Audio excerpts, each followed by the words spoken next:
Video को अभी देख रहे हो तो इसका मतलब ये है आपका एग्जाम बिल्कुल पास आ गया है और आप सेल्फ डाउट कर रहे हो और सोच रहे हो बैठ के कि यार इतना कुछ बाकी है तो मैं कैसे कंप्लीट कर सकूंगा। और आपके मन में यही सवाल चल रहा है कि let's skip this attempt, next attempt में 100% प्रिपरेशन के साथ एकदम कम बैक करेंगे और एग्जाम को क्लियर कर लेंगे। तो ये जो आप सोच रहे हो ना, ये बहुत ही गलत चीज है। मैं ना यही सोच रही थी, जो सितंबर का अटेम्प्ट आ रहा है उससे पहले मैं सोच रही थी कि चलो इस अटेम्प्ट को स्किप कर देते हैं, क्योंकि मेरा 100% सिलेबस नहीं हुआ था। टू बी ऑनेस्ट बहुत अच्छे से प्रिपेयर नहीं हुआ था। सितंबर वाला अटेम्प्ट स्किप कर देती ना, ये सोच कर कि मेरा 100% सिलेबस बहुत अच्छे से नहीं हुआ है और मैं कॉन्फिडेंट नहीं फील कर रही हूँ। तो आज प्रेजेंट में मैं ये चीज़ रियलाइज कर पा रही हूँ कि बहुत सारे प्रॉब्लम्स ऐसे आ गए हैं जिसकी वजह से मैं जनवरी वाले अटेम्प्ट भी नहीं दे पाती। By God's grace I went for the examinations. इसीलिए मैं यही बोलना चाहती हूँ कि जो आपके कंट्रोल में है उसे पूरा करो, जो पॉसिबल है उसे एग्जीक्यूट करो।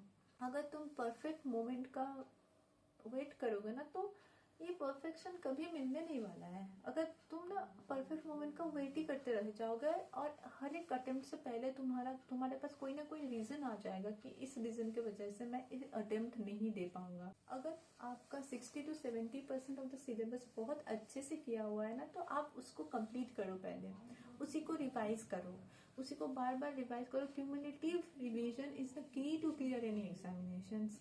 तो आपका वो बहुत स्ट्रांग हो जाता है वो कंसेप्ट, और उसमें से आपके पेपर में बहुत अच्छे कवरेज आ जाएंगे टू बी ऑनेस्ट, और आप एग्जाम को क्लियर कर पाओगे।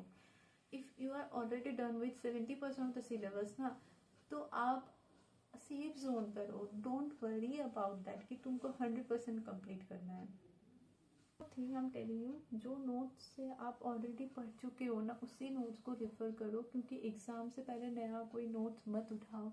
जो टॉपिक्स तुमने अच्छे से पढ़ा है उसी को रिवाइज करो, जो क्वेश्चंस आपने अच्छे से पढ़ा है वो क्वेश्चंस को रिवाइज करो, और जो कोई भी जो आपका इनकम्प्लीट सिलेबस है उसको अभी मत पिक करो, क्योंकि उसको स्टार्ट करो तो और ज़्यादा दिमाग खराब होगा। हमारा टारगेट क्या है, एग्जाम से पहले कॉन्फिडेंस बढ़ाना, ना कि सिलेबस को बढ़ाना।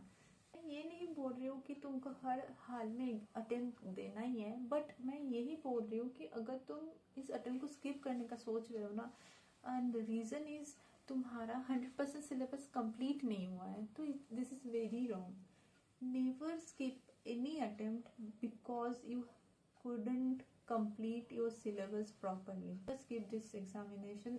तुम्हारा जनवरी अटेम्प्ट में तुम्हारा क्लियर हो जाएगा, कौन देखा है। एंड इट्स नॉट लाइक कि नेक्स्ट अटेम्प्ट में तुम बहुत अपना 100% कंप्लीट करने वाले हो। मेरे अटेम्प्ट में तुमको कौन गारंटी देता है कि तुम 100% अपना सिलेबस कंप्लीट कर लोगे।